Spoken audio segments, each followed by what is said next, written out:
Hello again, fight fans, and welcome to episode number 187 of the Neutral Corner Boxing Podcast. I am your host, Michael Montero, for BoxingMonthly.com and Boxing Monthly Magazine. And as you can see right here, the new issue of Boxing Monthly is out in stores, and right there on the cover, The Welter Wars.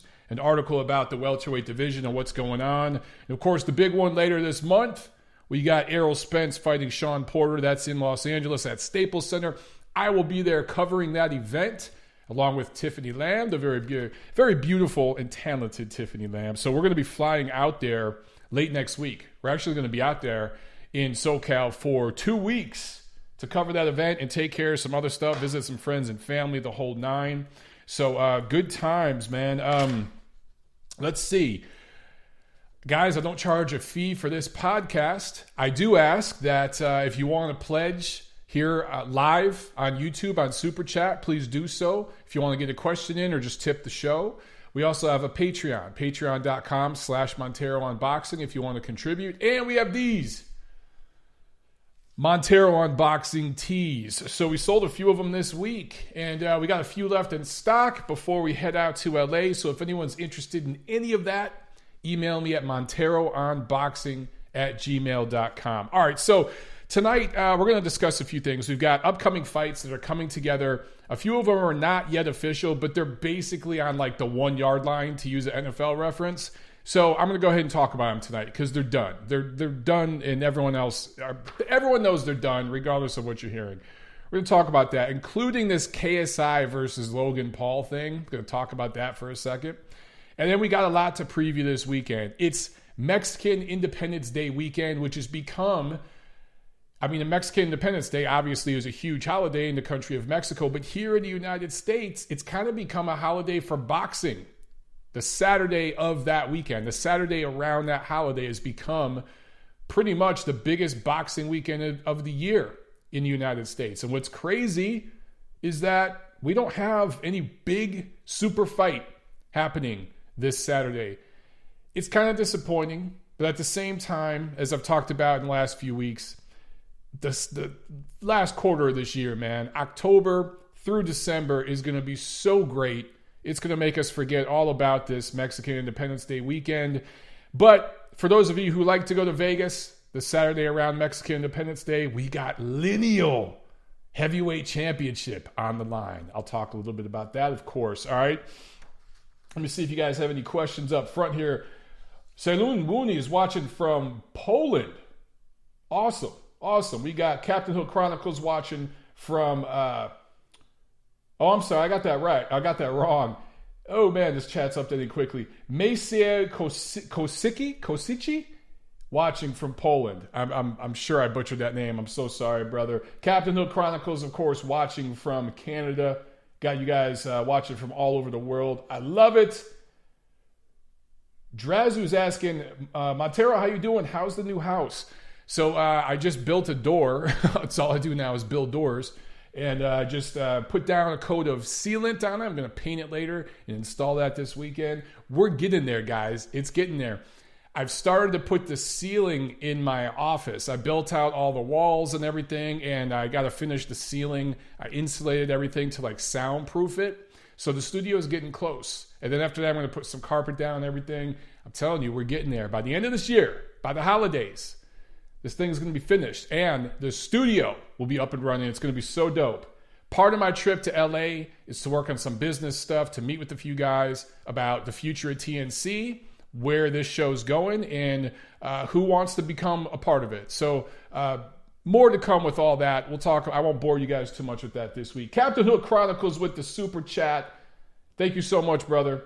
He says, Mike, does Chisora have a point in his last rant? Okay, so Captain Hook Chronicles is talking about Derek Chisora, who went off on a rant, a long rant that was somewhat coherent, somewhat incoherent. I love Derek Chisora, man. He's a great character. During a press conference for the Prograis Taylor fight. Now, Captain Hook Chronicles, you're going to have to give me details about what part does he have a point about. Because he kind of went off on a bunch of different shit. And you guys saw what he went on. He was talking during the presser, but then after that, some of the YouTube guys got to him, and he did a few more rants and talked to a few more guys. And I saw some stuff on social. So just be a little more specific. You guys are saying the front mic is off. Let me check. Hopefully my mic is working. Mic is working, hopefully. One of you guys said the mic is off, but everyone else seems to be hearing me pretty good. So hopefully we're good on that. Captain Hood Chronicles said to be the main event. I'm not exactly sure what you're talking about, dude. I think he was saying something about, okay, so a few of you guys said the mic is fine. Okay, so for I can't remember who it was. If the audio is off, dude, just refresh the video and hopefully you'll be okay. But man, you're gonna have to, dude. I've had so much news that I've had to pump in to get ready for this show. I forget the specifics about what he was saying about the main event. Chisora wants to be the headline. Oh, I think he was saying like he feels he should be the main event and everything else. No, he shouldn't. I mean, I love Derek Chisora, but he should be happy he's on such a big card. You know, yeah, he was bitching about money, headlining. He was bitching about a bunch of other things. But he is at a point in his career where he's not headlining anymore. Like, he's not the main event. And I understand he had a knockout of the year recently, or a knockout of the year candidate and everything else. I understand that. But Prograis and Taylor is the World Boxing Super Series finale. Taylor is undefeated. Prograis is undefeated. They're bringing titles together. Obviously, they're headlining. And Chisora should be happy to be fighting on that card. And if he performs well on that card, then he could be headlining in a fight next year. You know what I'm saying? That's where his mind should be. Chisora is a character. I don't know if he can headline his own card right now, sure. But it would be nowhere near the size, the event that Prograis Taylor is going to be. And he knows that. He's just doing what he does to help get himself into a big event again. And I don't blame him for that. But yeah, he's not headlining right now, at least not big shows. Let me see a couple more questions and then we'll get into some quick news and notes. We got guys saying Devin Haney is the next Floyd Mayweather. Devin Haney has the knockout of the year against Antonio Moran. Some of you guys are trolling and saying that Devin Haney is better than Sugar Ray Robinson and Henry Armstrong combined. Hilarious. Daily Boxing 365 says Prograis versus Taylor is number 1 versus number 2. Exactly. The winner of that fight is the man. They're the man of that division. I understand Jose Carlos Ramirez unified titles, but this is number 1 versus number 2. They went through the tournament. Winner of this fight is the man, the lineal champion. Lineal, there's that word again. Of that division. And of course, I want to see the winner against Ramirez next year. However, you know, look, it's going to be for the Ring Magazine title. It should be. We voted for that on the committee. And I mean, I think it's undisputed. Seriously. I understand there's other titles. And I won't say undisputed, but they're the top guy. Winner is the top guy. Got to fight Ramirez, though. That'd be awesome. Boxing Tech asking, how many belts does Chisora got? LOL. Yeah, exactly. I mean, Derek Chisora is what he is. He's a character, and I love the character that he is. He's made for some great moments look, boxing press conferences are usually boring as shit. I hardly ever go to them anymore because they're a waste of time for a media guy because they stream most of that stuff anyway. They're good if you want to grab some interviews. But Derek Chisora makes them fun. He's had several fun ones in recent memory. But he's kind of a gatekeeper level heavyweight. Kind of a gatekeeper level. We're in a bubble just under the top 10. He's in the top 15. Always going to give someone a tough night in the office if he's sharp and on his A game. But he's not an elite level heavyweight. And he knows that. And it just is what it is. Daily Boxing 365 says, we need characters like Chisora. Hell yeah. I completely agree with that. Again, I like Derek Chisora. All right. Let's talk about some of these fights coming up. So first of all, Kovalev-Canelo. That's going to happen November 2nd, Las Vegas, okay? So we'll talk a lot more about that fight. Obviously, in the coming months. They have, let's see, all of October, they don't even have 2 full months to promote that fight. They don't need to. It's Canelo, it's Las Vegas. So they'll be fine. That's going to be a big event. I've gone back and forth on this fight. Look, it's not a cherry pick for Canelo Alvarez. It's not a cherry pick, but it's very, very much a calculated risk. I've talked about that a few times. Here's an example I can give, okay? I have a Jeep. I bought a brand new Jeep last year, my first brand new car in my life when I moved out here to Atlanta. That was one of the cool things about moving here to a quieter part of the country where things are cheaper. I was able to do that. Anyway, if I'm driving through the mountains, which I did recently, Tiffany's birthday last weekend, we went up to the mountains and visited some cool little towns up there. There was like a little Christmas town, a little German town. We visited all these places. It was fun. Driving through the mountains is no freaking joke out here, right? If you got a Jeep with big, badass tires, but there's no tread on them, you could be slipping and sliding all over those mountains while you're driving through there. And if there's a freaking rainstorm, you sure as hell don't want to be driving through the mountains with no tread on your tires, even if they're big, badass, expensive tires. I would rather have small, efficient tires with a lot of tread on them if I'm driving through a rainstorm in the mountains. It's a horrible comparison, but it's the best I could come up with for this fight. You understand what I'm saying?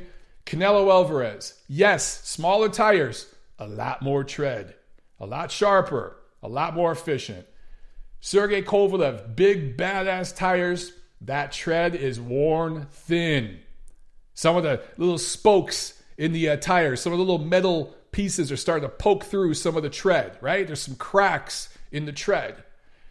You want to go driving through a rainstorm with those kind of tires on your Jeep? I don't know about that. That's just how I see this fight. Now, because Kovalev's bigger, I'm starting to think this might go the distance. I really am.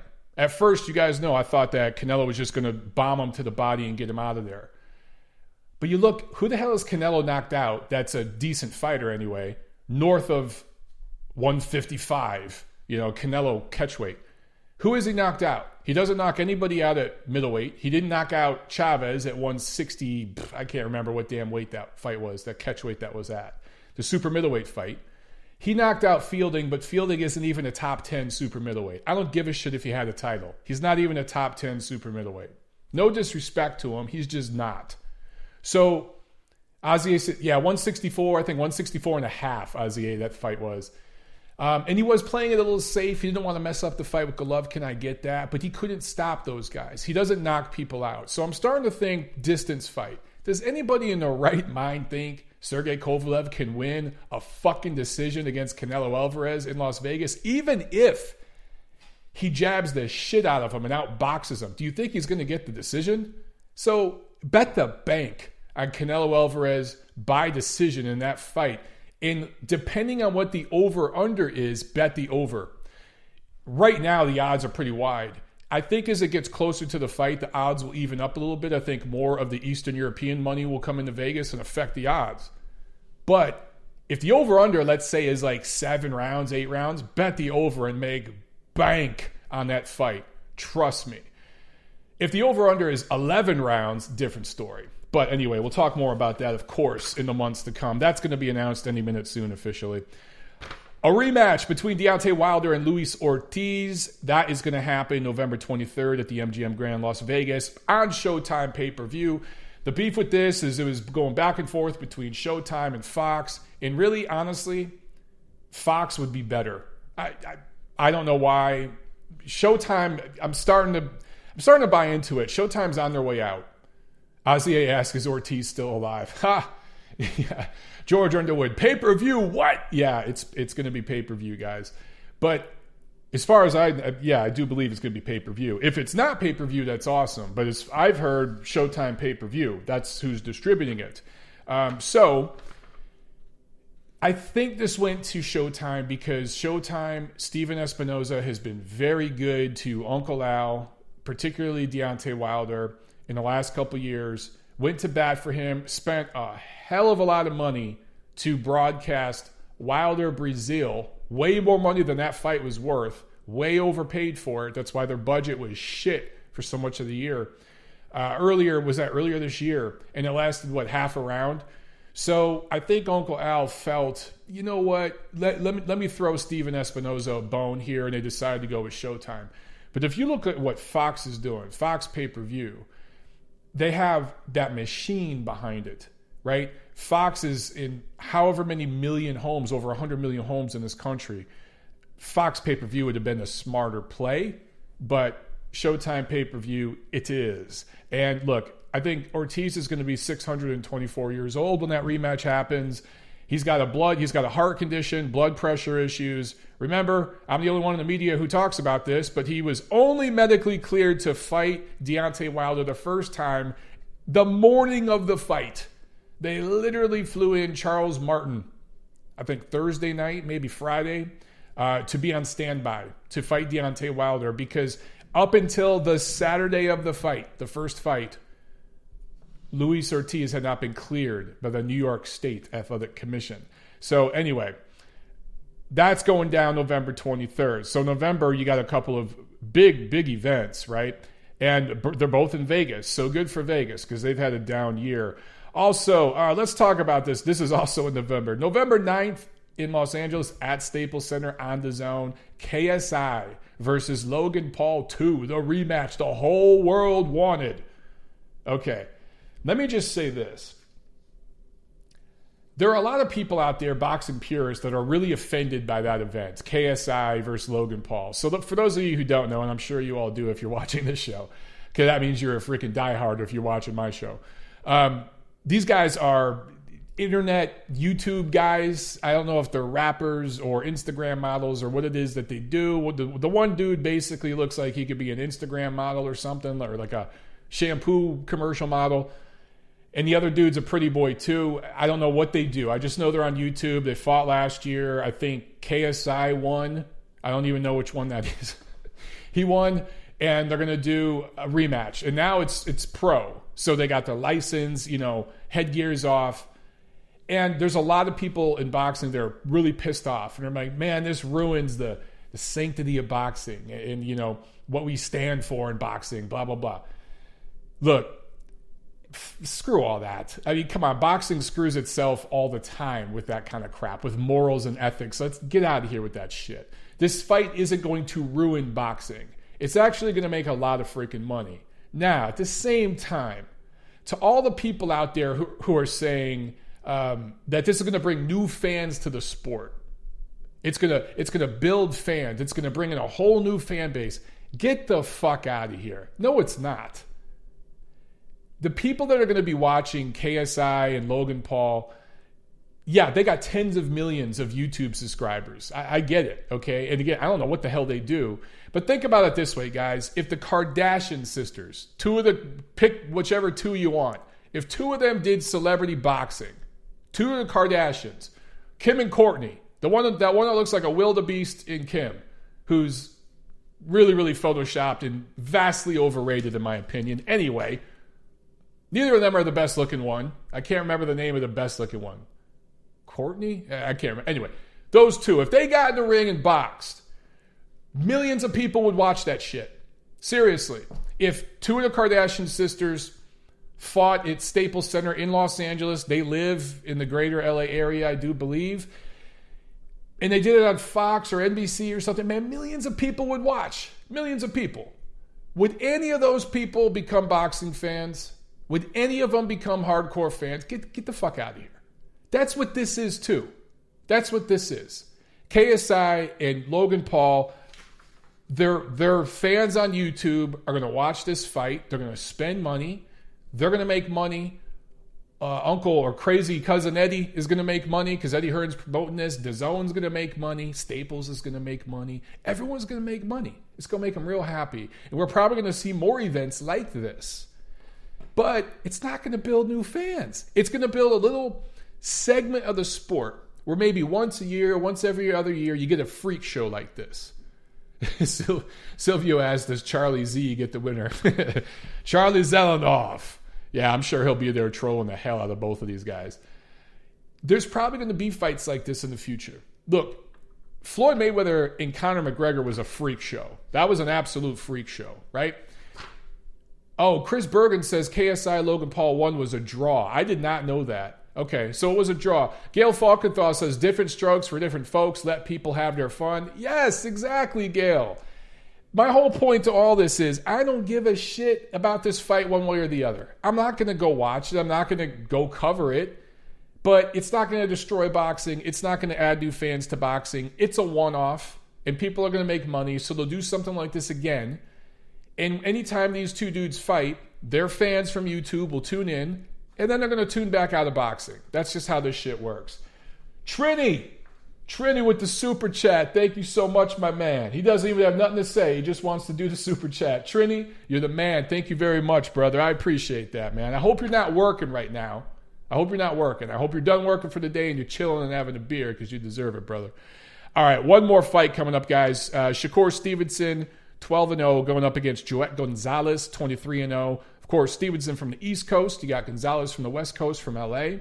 They're going to be fighting for the vacant featherweight WBO title that Oscar Valdez vacated when he moved up in weight. So this fight's going to take place October 26th in Reno, Nevada. I think it was Joet Gonzalez's side. They wanted to demand Stevenson do VADA testing. So they are. So both fighters are doing VADA testing for this. So these are just some of the fights coming up. Again, guys, really from that, I guess from this weekend, I mean, we got some action going on, but the end of this month, we have a big fight in Spence and Porter. From that point to the end of the year, we got a lot of shit going on. Saloon Mooney says Serrano Hardy is Friday. Yo. Yeah. I'm going to talk about that one because I got some things to say. I got some positive things to say and some criticisms. All right? I'm going to give my thoughts on that. All right. Let's get into... Azier says, I think Montero will edge Ortiz fight with his youth. I love it. Tommy Boseo watching from Northern Canada. Thank you so much, my man. Azier says, Hardy and Serrano are babes. Look, I will say this. They're attractive women. And Hardy has a very nice body, okay? She's in tremendous shape. So seeing them train, seeing them at the weigh-in, it's not hard on the eyes. You know, it's easy on the eyes. So that does help market the fight. However, I'm going to talk a little bit about female fighting and some of my issues with it. In fact, let's get into this, okay? Friday, September 13th, we have fights. Matchroom Boxing is putting on a card at MSG at the theater, Madison Square Garden Theater in New York. Of course, this is on DAZN. So we have a few different fights here. Kazakh native now fights out of Miami, Florida. Daniar Yeliusanov, 7-0. He's going to be fighting Rashard Hicks. I don't know if it's 6 or 8 rounds. They haven't decided yet, but that's a great welterweight prospect to keep an eye on. 2012, 2016 Olympian out of Kazakhstan. Michael Hunter, one loss heavyweight. Michael Hunter, American heavyweight. 17 wins in his career, 12 by KO. His only loss was to Alexander Usyk at cruiserweight. No harm in that. Going up against undefeated heavyweight Sergey Kuzmin, who's 15-0, 11 knockouts. That is a 10-round heavyweight fight. I like that fight a lot. And I shade Hunter in that fight. I think he's going to win that. Let's talk about the female fight before we get to the main event, okay? Heather Hardy, 22-0, going up against Amanda Serrano, one of the Serrano sisters. Highly accomplished, not just in boxing, but accomplished, I think, in MMA and jiu-jitsu, a couple different martial arts, not just boxing. This is a 10-rounder for Hardy's WBO women's featherweight title. So, real quick tail of the tape. Hardy, 37 years old. And I think she's done MMA too.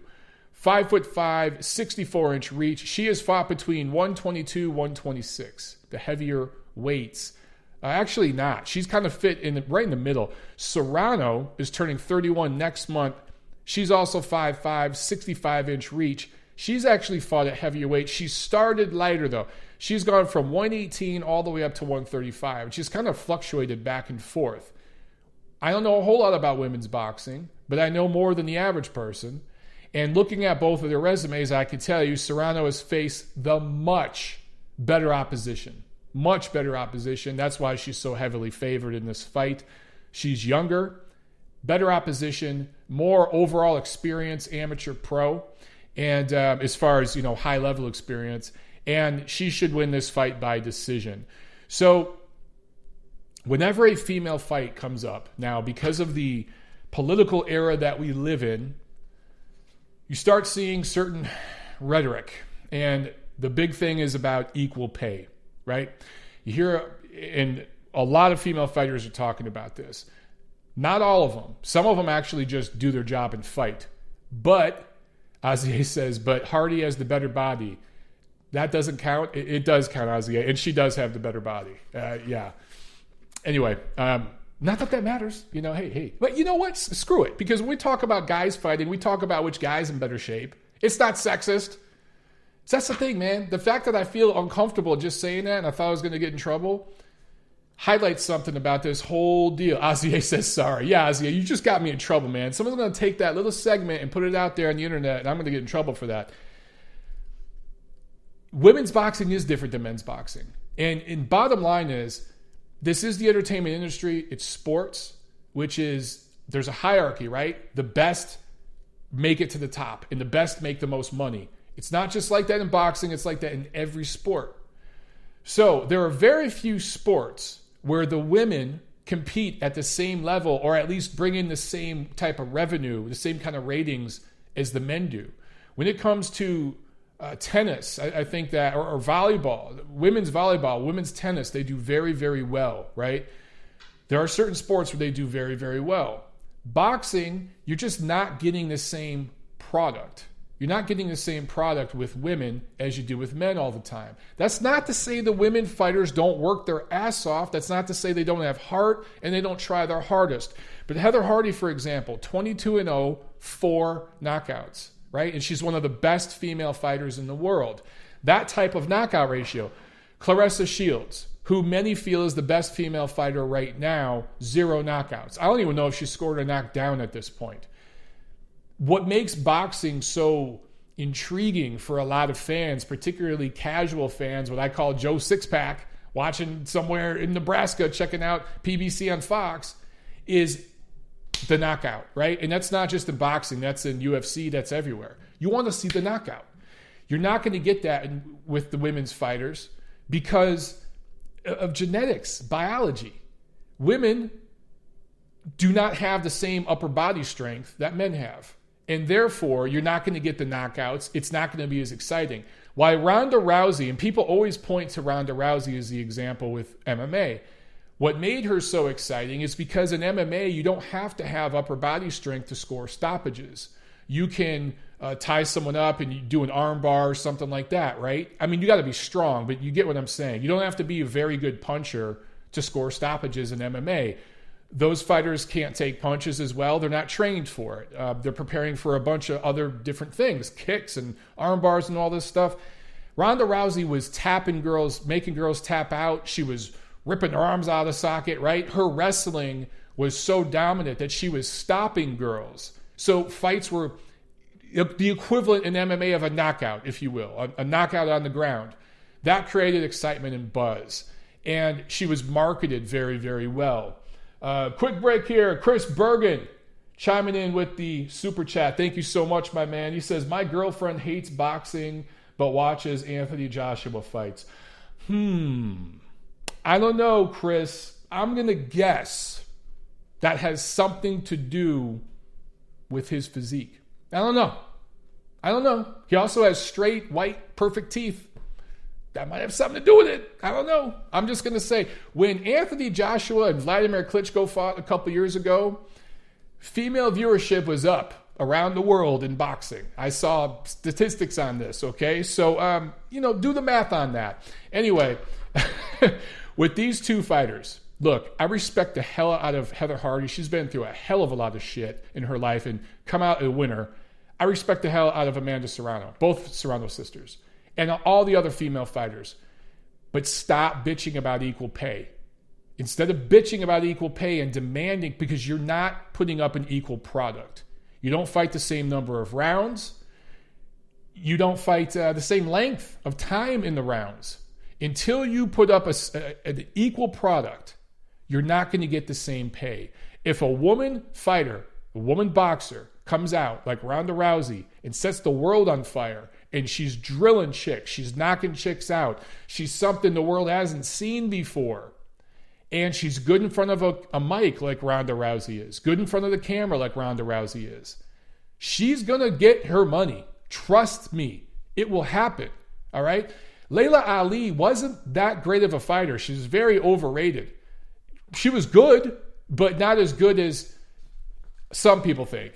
She made a lot of money, both in boxing and then after boxing. I know she did Dancing with the Stars. She's all kinds of promotional stuff.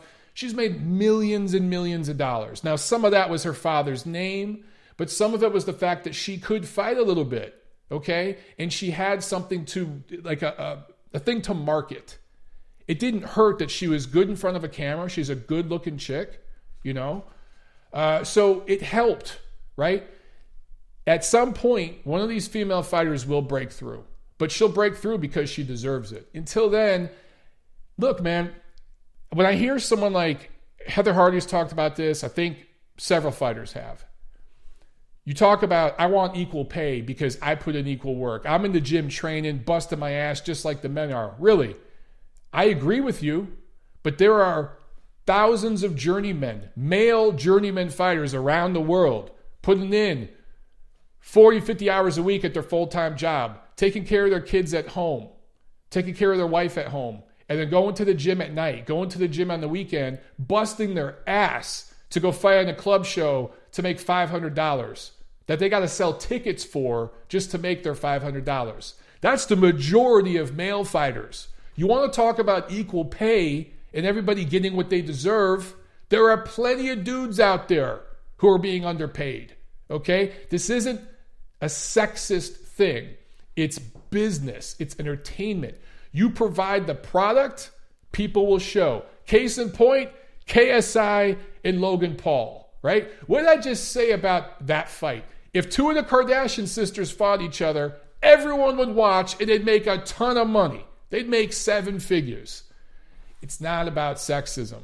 It's about putting up a product that people want to see. That's what it is. Gail Falkenthal, let me hear your thoughts on this. She says, Montero, let me back you up as one of the few women boxing journalists in the biz. Agree with you. When women can put the butts in the seats and the eyes on the screen, they'll deserve more pay. Thank you, Gail. Thank you very, very much. And again, it's the same thing with male fighters. What do we talk about all the time? People talk about A side, B side, purse splits, guaranteed contracts, all this stuff. And some fighters get paid more than others, probably before they even deserve it, right? Anthony Joshua came out of the Olympics and instantly was selling out arenas and venues, almost instantly, okay? Selling out arenas, making tons of money. Every promoter was salivating over that dude, right? Why? He puts butts in seats. It doesn't hurt that he's a well-spoken British gentleman in boxing crazy UK. It also doesn't hurt that he's a 6'5" Adonis built like a brick shithouse, right?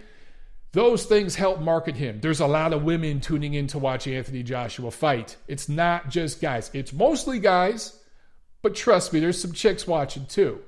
So it's about putting butts in seats. Sometimes it's demographics related. Sometimes it's how you look, how you sound. Sometimes it's how you fight. It always should be how you fight, at least to a certain degree. But at some point, one of these female fighters will break through, and when that happens, she will change the game. Right now, every single UFC female fighter should be kissing Ronda Rousey's ass because they're all making more money than they would have 10 years ago because of her. Period. Endo story. Every boxer right now that's making good money should be kissing Canelo Alvarez, Gennady Golovkin's ass, and before them, Manny Pacquiao, Floyd Mayweather, Oscar De La Hoya, Mike Tyson, and on down the line.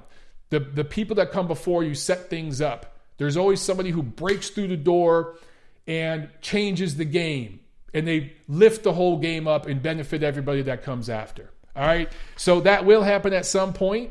It ain't going to happen this Saturday. I think Amanda Serrano is going to win by decision. It's probably going to be the best fight on that card, though. However, actually, you know what? No, it's not. I think that Hunter Kuzmin fight is going to be pretty good. Hopefully, they don't hug each other too much. But the main event, Devin Haney, 22-0, 14 knockouts, going up against Zaur Abdullaev. 11-0, 7 knockouts. He also fought in the World Series of Boxing. This is a 12-rounder for the vacant WBC interim lightweight title. So basically the winner of this fight is the interim / mandatory for the real champion, Vasily Lomachenko. Haney turns 21 in November. He's on the fast track. I did a piece on him in Ring Magazine last year, spoke to him, his trainer's team, awesome people, publicists. These guys are great, and he's got a good head on his shoulders. He is focused, eyes on the prize. I like what I see in Devin Haney. However, this is the biggest fight of his career so far. Amateur or pro. He's taken a leap in opposition here. Abdullaev is no joke. However, I got to say this about Abdullaev. Sorry, it's Abdullaev, I do believe. Zaur Abdullaev. This is his first fight as a professional outside of Russia. Let's see how he handles that. First fight outside of Russia in New York, MSG. There's going to be plenty of Russians in the crowd. And Kuzmin, who as I just talked about, is fighting also on the undercard. And there's some other Eastern Bloc fighters who I talked about. So that fan contingency will be out there, right, supporting him. But it is his first fight outside of Russia. For both of these men, it is their best opponent to date. I saw one of you guys, who was it that said, Tim W. said, easy work for Haney. Dude, I don't know about that. I pick Haney to win. If Haney dominates Abdullaev, that's a huge statement. But I expect him to be competitive. I think it's going to be a competitive fight that goes the distance. Again, if Haney dominates and especially stops Abdullaev, that's some impressive shit. That's some really impressive shit. And he's right there ready to contend. He'll have an interim title. Is he ready for Lomachenko? No. Do I think him and Lomachenko are going to fight next year? No. I don't see that happening. But he's going to be ready to contend if he dominates and wins this fight clear. Okay, Saturday, September 14th. We got a few different fights here. Carlos Takam fighting in upstate New York on Fight TV. That's FITE.TV. His first fight of 2019. A good gatekeeper level heavyweight. Just like Derek Chisora without the personality. Derek Chisora might be a little better, but they're both right about the same. Also, Sergey Kovalev. Remember him? Fighting in his adopted hometown of Scottsdale, Arizona. His first fight since 2017. That'll be fun. George Underwood says Haney versus Tank Davis would be dope. I agree with you, George. However, Tank Davis and his master, Floyd, they are not letting that shit happen. No way, no way. Not happening. I don't think Davis wants that work. I think I'd pick Haney to box the shit out of Tank Davis. Big time. Okay, let's talk about the two big cards. Actually, you know what? There's one other small event I wanted to talk about. In London, on ESPN Plus picked this up. Sonny Edwards, younger brother of Charlie Edwards, who just had a disqualification fight against Mexican Julio Cesar Martinez a week ago, is defending like a minor regional super flyweight title. He's 12-0 himself in London. Again, that's picked up by ESPN Plus. And then also you have the ESPN Plus card from here in Las Vegas. Oh, no contest, James, Texas. Good call. That should have been a disqualification. It was a no contest. Good call. Thank you for correcting me on that, brother. Queensberry and Top Rank putting together this show in Las Vegas. ESPN Plus. In the main event, Tyson Fury defending his quote-unquote lineal heavyweight title against Swede Otto Wallin. This is 12 rounds. So look, I'll talk about lineal in just a second. I posted a video yesterday, the day before, talking about breaking down why I don't feel Tyson Fury is the lineal heavyweight champion. Surprisingly, it only has like 1,000 views. I thought that would get a lot more views, but I think people are really just not interested in this fight. I think that the fan interest is not really there. Very, very interesting. Chris Bergen says, lineal video is great material. Thank you very much, man. Yeah, I mostly got good response. Some of the Fury fanboys really don't like me, but, you know, it is what it is. One fight on this card that you guys should not sleep on. Jose Pedraza, the Puerto Rican who's held titles at 130, 135, 2008 Olympian for Puerto Rico, Going up against Mexican-American Jose Zepeda, who just had a close fight with Jose Carlos Ramirez back in February. He's bounced up and down in weight a little bit. They got a 10-rounder. That's going to be fun. You got to have a Puerto Rican versus a Mexican, even though he's an American Mexican, on this card. And I think that they're hoping that's going to help bring out the Mexican fan contingent. Also, of course, in the co-main, Mexican, real from Mexico, Emmanuel Navarrete going up against Juan Miguel Elord, third defense of Navarrete's WBO super bantamweight title. This is Mexico versus Philippines. Smart. You got Mexico versus Puerto Rico. You got Mexico versus Philippines. Right around Mexican Independence Day weekend. Smart move by Top Rank, putting those fights together.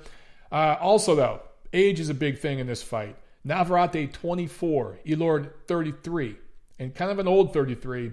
Elord fought in the USA only once before in his career and lost by unanimous decision. Navarrete, 4 fights in 2018. This will be his third of 2019. One of the more busy fighters in the sport that has a title. I like that. He's going to win this fight big. And that's going to, the crowd, the Mexican fans in the crowd, they're going to love that shit. All right, back to main event. And I'm not going to dwell on this Tyson Fury lineal thing for too damn long. But again, man, beats Vladimir Klitschko in November 2015. I still put a minor asterisk next to that W. I went back and forth with some of you guys on Twitter about the Nandrolone situation, UCAD, Fury with performance-enhancing drugs, and then cocaine afterwards and all that stuff. Look, I'm not even going to get into that here. Tyson Fury beats Vladimir Klitschko November 2015. Awesome. Doesn't fight again until June 2018. Okay? Bottom line, end of story. However you want to talk about, we don't even have to talk about why. Dude didn't fight for almost 3 years. Lost every title he had. Was stripped, not just of the alphabet titles, but was stripped of his Ring Magazine title. Was unranked briefly by sanctioning organizations. Okay? Unlicensed. Retired. Seriously. He retired, quote unquote. Did not fight for almost 3 years. Comes back. Sefer Safari, not even a top 100 heavyweight. Francesco Pianetta, who's at his best was a fringe contender, top 12, top 15, maybe heavyweight. Right now, he's not even in the top 20. And then Tom Schwartz, and this weekend, he's going to beat Otto Wallin. By the way, he did have performance-enhancing drug issues in 2015. He did pop for Nandrolone by UCAD. And then later on in 2016, tested positive for cocaine. From that period of time, all the way up until his fight with Deontay Wilder, no drug testing. Okay? No advanced drug testing through a program like VADA. Hasn't since the Deontay Wilder fight that I've been made aware of. So I'm not saying that to bash Tyson Fury or anything else, but given his whole past, everything that happened, if I'm Deontay Wilder and they're doing that rematch in February, I want VADA testing again. And I'm pretty sure he'll demand that.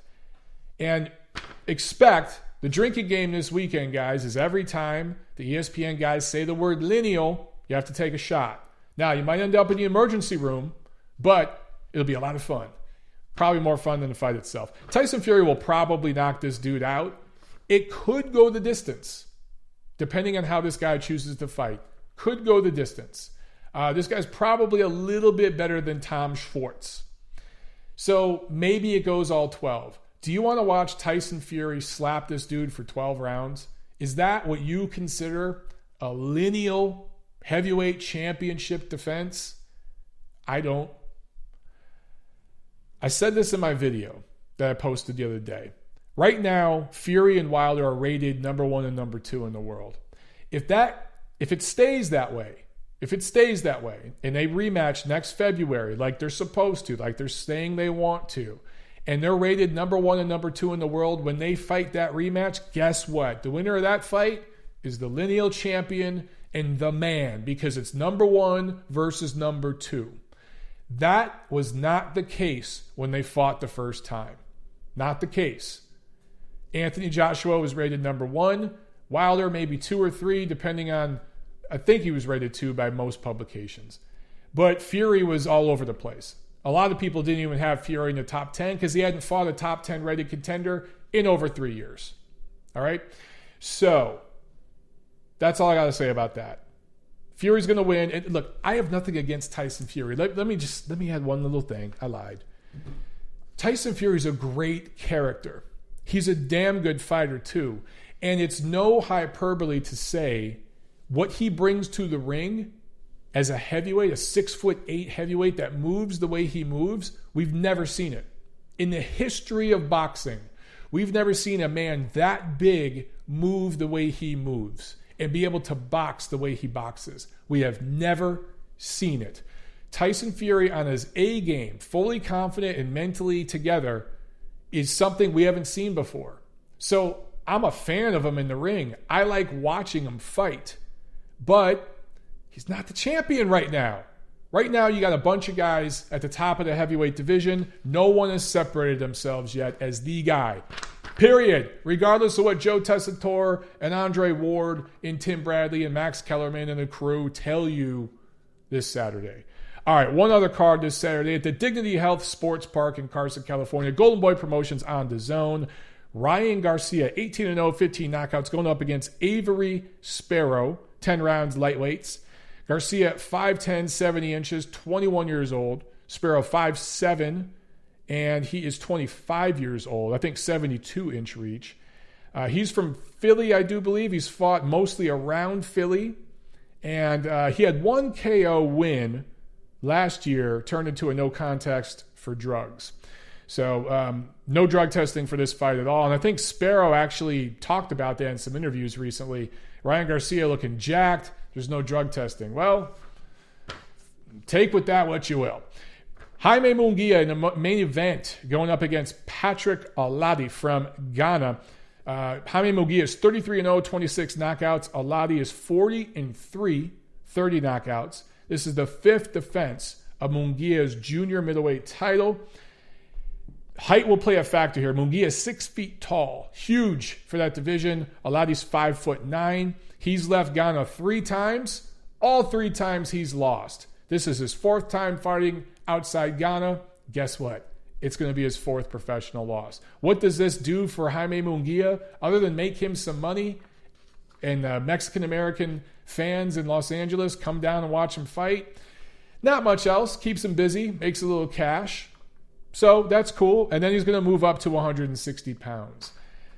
I'm curious if we see the real Jaime Munguia in this fight. He's been trying to box a little bit too much recently. That's not who he is. He needs to go in there and just try to blast this dude out of there.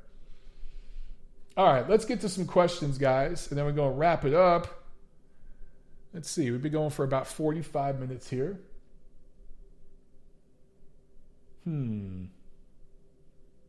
Sailor Mooney says, don't understand why Fury is number 1. AJ was number 1, and Ruiz took his spot. Fury is number 3. That's a great comment, and that's something that we argued back and forth about on the ratings committee a little bit. Because there was several people who felt the same way, okay? The difference here is that Ruiz has lost. He lost to Joseph Parker, right? Close fight, could have went either way, but he did lose. He's been very inconsistent, and he just had this one big win, right? If you look at Tyson Fury's resume, he had one big win as well over Vladimir Klitschko, but he also had that draw with Deontay Wilder, who many people saw as the number 2 heavyweight. So the overall body of work, and a lot of people on the ratings committee felt that Fury won that fight and deserved to win that fight and was kind of robbed. So the decision was made to bump him up to number 1 and keep Wilder at number 2. And 3 and 4 right now is Ruiz and Joshua, and let's see how the rematch plays out.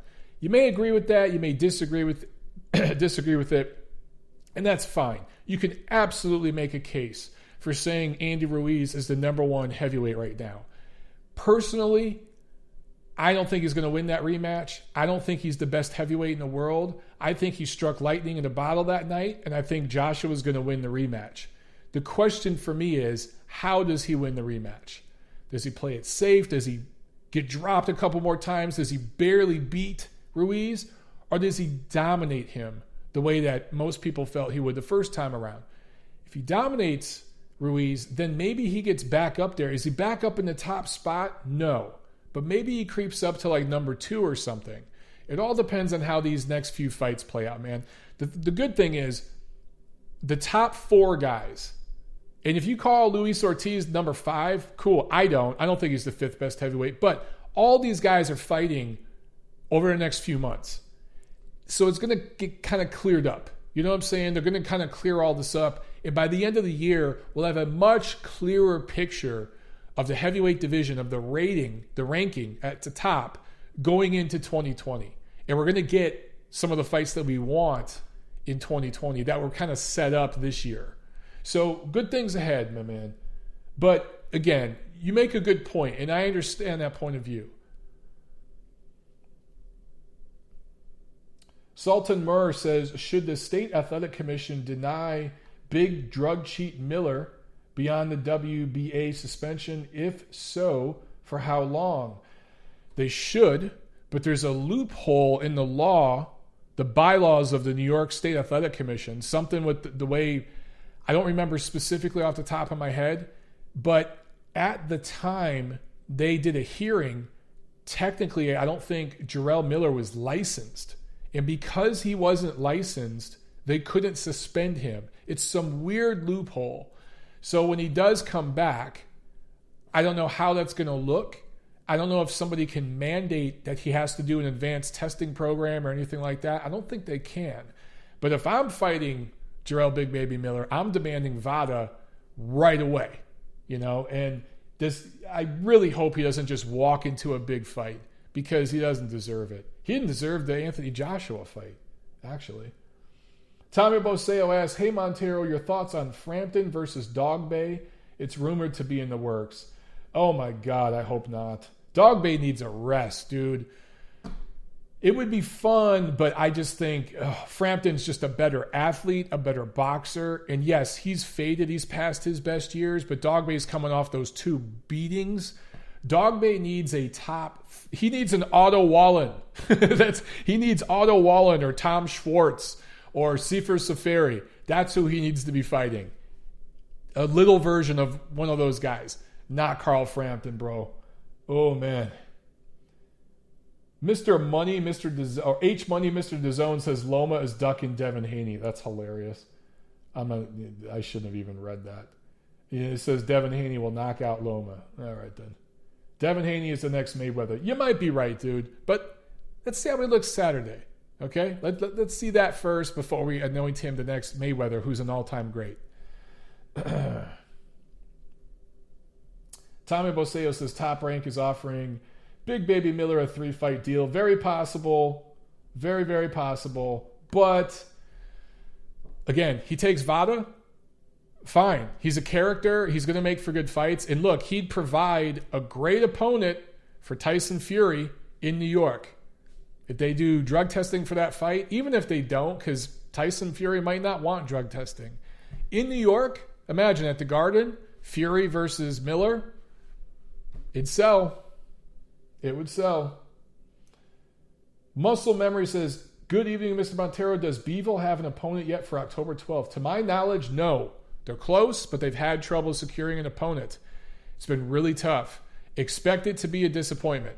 It's probably going to be a disappointment. Actually, Beeville said earlier, I think it was last week actually, he said, announcement coming soon, we're getting close, still nothing. So it's going to be kind of like the guy Alexander Usyk's fighting. It's going to be somebody like that. Hate to say it, but it's so late in the game. They've had a lot of people turning it down, man. A lot of people turning it down. Tim Nick says, Fury did not land many punches. It was a very close fight. Facts.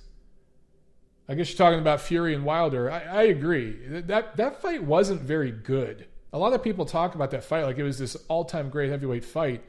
It wasn't that good. There was a couple of interesting moments. Very tense, but not that good.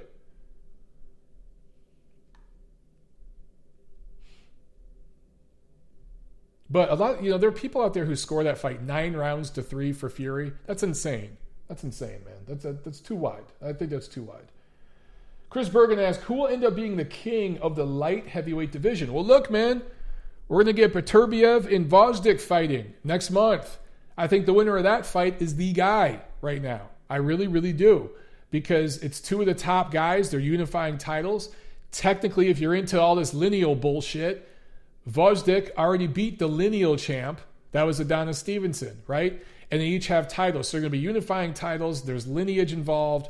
The winner of that fight is the man, in my opinion. You could make an argument, though, for Sergey Kovalev, but it depends. If somehow Sergey Kovalev beat Canelo Alvarez, that might change the discussion, even though Canelo's a middleweight. It would just show that Sergey's still live. He's still a live dog, and he's still very, very much got some juice left. You know what I mean?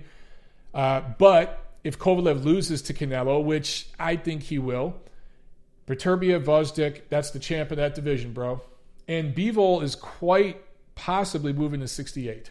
So, John Uden asked, Mike, with his punch output, do you give Navarrete the edge as the best super bantamweight right now? I do. I do.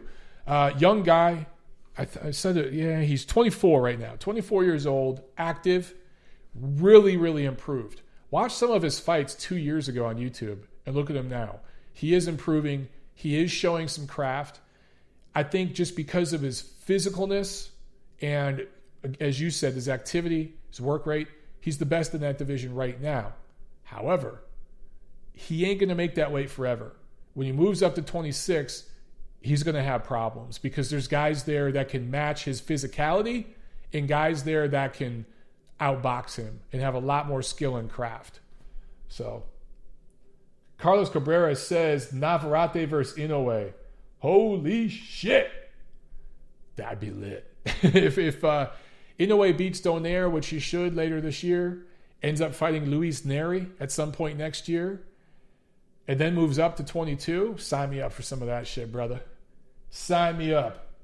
Sailor Mooney says, I'm going to the gym. Slayer or Montero? Montero, come on. Look, guys, I think I mentioned this before in the podcast. I've been trying to listen to podcasts when I work out instead of music. It makes shit a lot harder.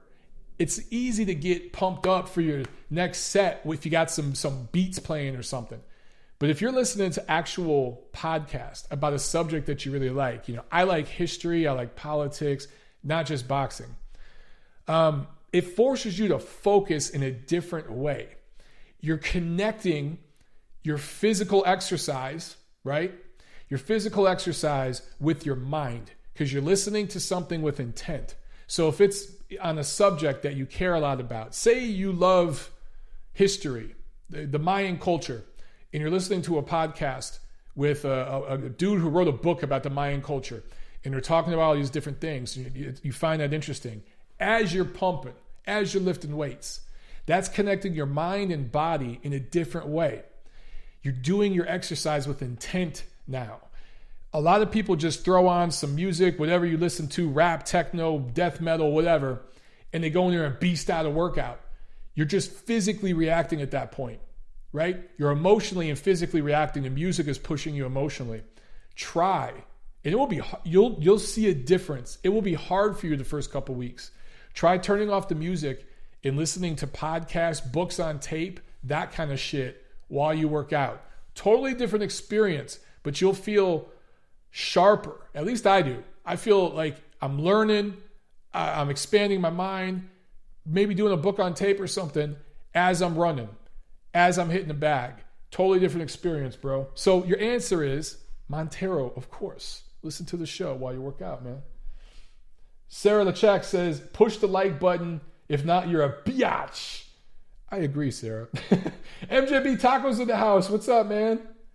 What's up, my man? I'll be seeing you soon, brother. I'll be out there soon. George Underwood asks, Pretty Boy Floyd versus Ryan Garcia, who wins? Are you talking about right now? Even right now, I think Floyd would box the shit out of Ryan Garcia. Oh, Harrison Property with the super chat. He says, great work as usual, Mike. And Lucas Nunez with the super chat as well. saying, hey, Mike, appreciate the work you do. One question. How often do you think a boxer should fight per year? They should fight at least once every 3 months. First of all, let me say thank you to both of you guys, Harrison Property and Lucas Nunez. Lucas, to answer your question, it depends on the fighter, bro. If you're talking about a prospect or a really young guy trying to build his way up, I just talked about Emmanuel Navarrete. Fought 4 times last year. Those 4 fights last year got him ready to do what he did against Dogbay in those 2 fights, right? And now he's fighting 3 times this year. Young guys like him, particularly little guys, need to be active. But when you start getting older, it's actually better. That rest period is better. And your camps are different. Everything becomes different. So somebody like Sergey Kovalev, this turnaround from when he just fought Anthony Yard to now fighting Canelo, I think it's way too quick of a turnaround for him. He's taking the fight because of the career high money. He's going to get 8 figures for that fight. He's going to get 12 mil, but then people are forgetting there's Russian money and everything else involved. So he's going to eat very well off that fight. Guys like Golovkin right now shouldn't fight more than 2 or 3 times a year. If it's 2 top 10 opponents, then maybe that third fight is a guy like, who the hell did he just fight? I can't even think of the dude's name that he just fought. But an opponent like that. So it really depends on the fighter. You know what I'm saying? It's in boxing, one size does not fit all. You know what I'm saying? It just depends on the fighter and where you're at in your career. Prospects, dude, you could be fighting once every other month. You could be fighting 6-7 times a year. Rolls, Steve Rolls, Isaiah helping me out. Yeah. So if you're fighting Steve Rolls level opponents, well then if you're Golovkin's age, you can fight 4 times a year. But if you're fighting 3 times and 2 of them, like Sergey Derevyanchenko, right? A guy at that level, you're only doing that a couple times a year at Golovkin's age. If you're going to fight a 3rd, 4th time, it's got to be a Steve Rolls type guy. John Uden with the super chat. Thank you so much, my man. He says, did Dogbay's loss kill Jesse Magdaleno's motivation? You talking about when Dogbay beat Jesse Magdaleno? I'll say this about Jesse. I'm not going to say too much on the record. He's not very, very happy with where he's at in boxing right now and just the sport in general. He's kind of going through the motions. Maybe that loss took something out of him, but I think he feels that he was maybe not the most prepared for that fight, and he's frustrated. So he's kind of in a bad place with the sport right now.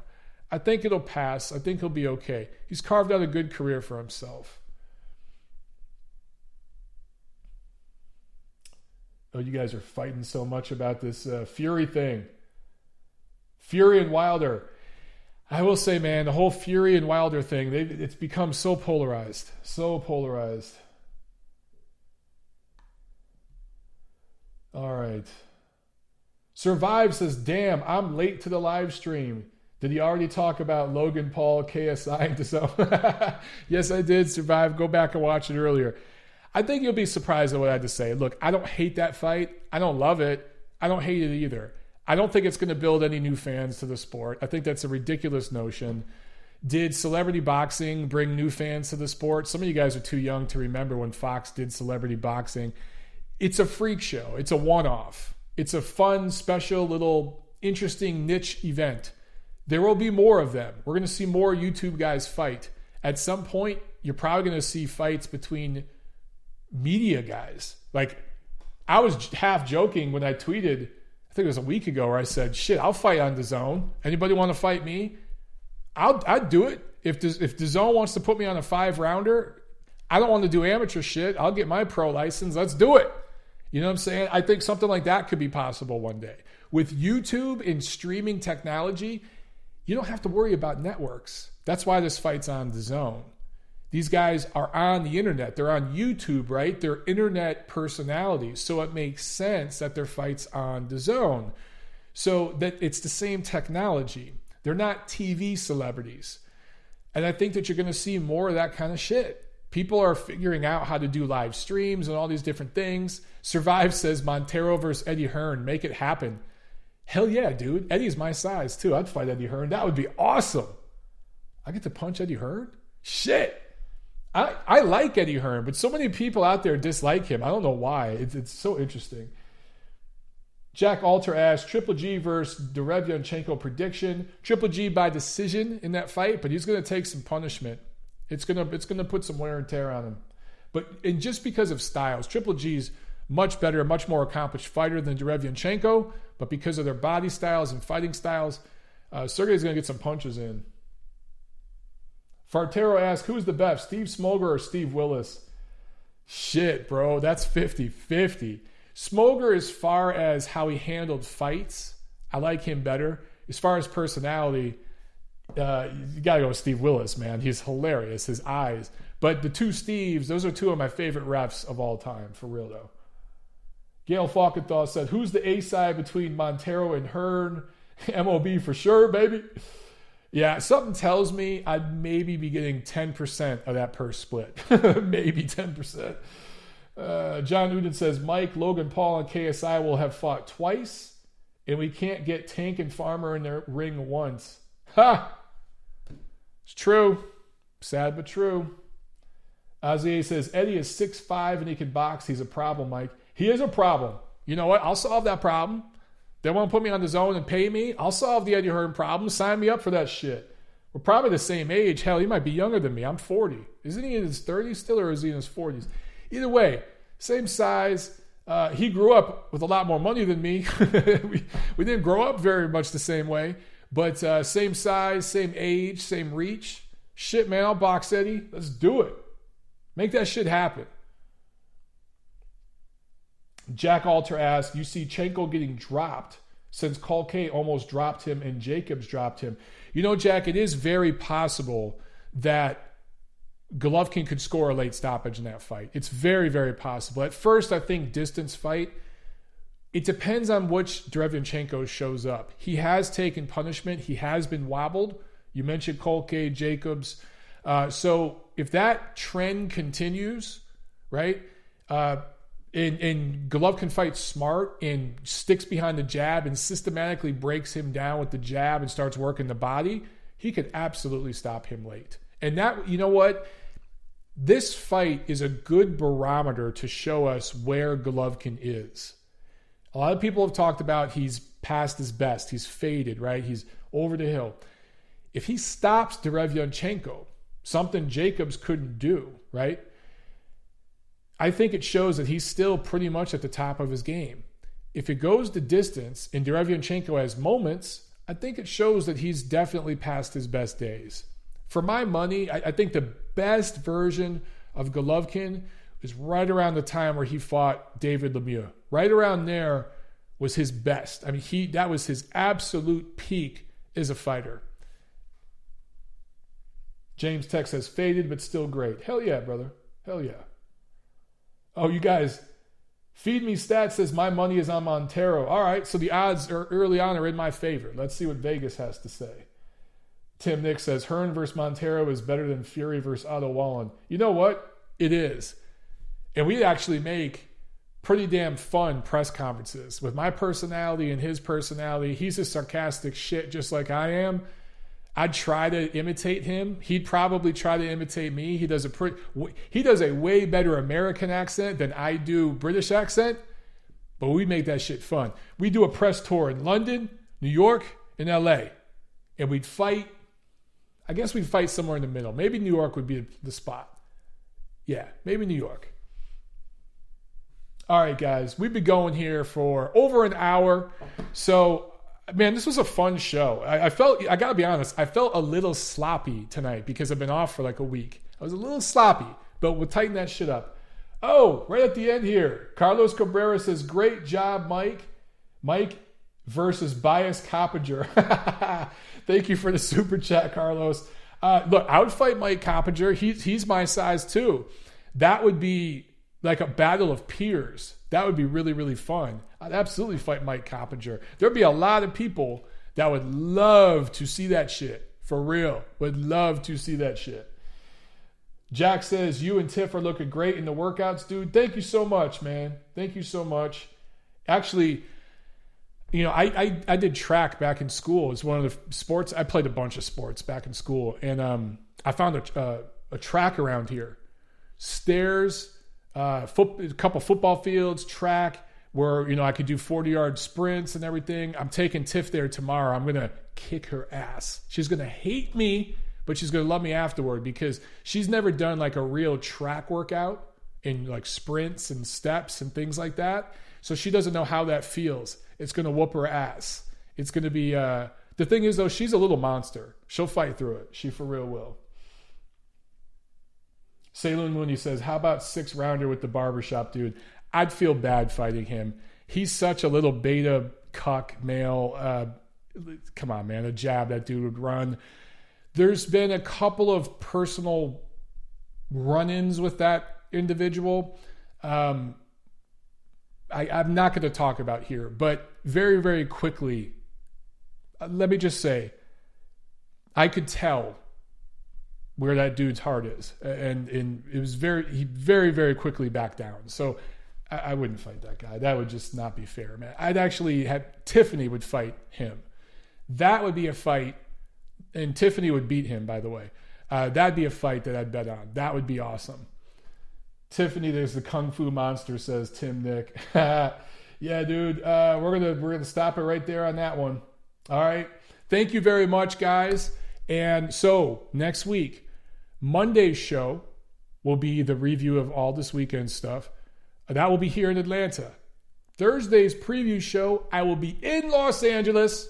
I'm hoping I'm going to take my equipment and stuff with me. I hope that I'll be able to do the show from the hotel in downtown LA. Okay? So we're going to take the show to the West Coast next week and for the next couple weeks. All right, guys? Thank you very, very, very much. I love you guys. Have a good weekend. I'll see you at the fights.